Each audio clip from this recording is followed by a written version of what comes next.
நான் தமிழுங்க. பட் என்னோட மென்டர் அக்கா இருக்காங்கல்ல, அவங்க வந்து மேட் இன் ஆந்திரா.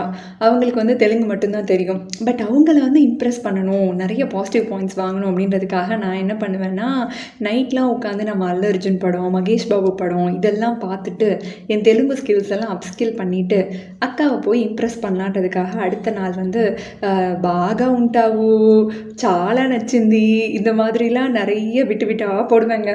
அக்காவும் தப்பு தப்பா தெலுங்கு பேசினாலும் பாவம் பிள்ளை ஏதோ ட்ரை பண்ணுதே அப்படின்றதுக்காக இம்ப்ரெஸ் ஆன மாதிரி ரியாக்ட் பண்ணுவாங்க. ஸோ இது வந்து ஹியூமன் பீயிங்ஸ்க்கு இல்லையா? நான் வந்து எனக்கு ஒரு லாங்குவேஜ் தெரியல அப்படின்னா, அதை வந்து கேட்கறது மூலியமாவோ, பார்க்கறது மூலியமாவோ, பேசுறது மூலியமாவோ வந்து கத்துக்கிறேன், அப்ஸ்கில் பண்ணிக்கிறேன். ஸோ இதே மாதிரியே ஒரு ஆர்ட்டிஃபிஷியல் இன்டெலிஜென்ஸ், ஒரு ஏஐ சிஸ்டம், ஒரு சாட்பாட்டோ, இல்ல ஒரு வாய்ஸ் அசிஸ்டன்ட்டோ நம்ம அதுகிட்ட பேசுறோம், அது கூட டைப்ல பேசுறோம், இல்ல வேர்டிங்ஸ்ல பேசுறோம் அப்படின்னா, எப்படி வந்து அத புரிஞ்சுக்குது?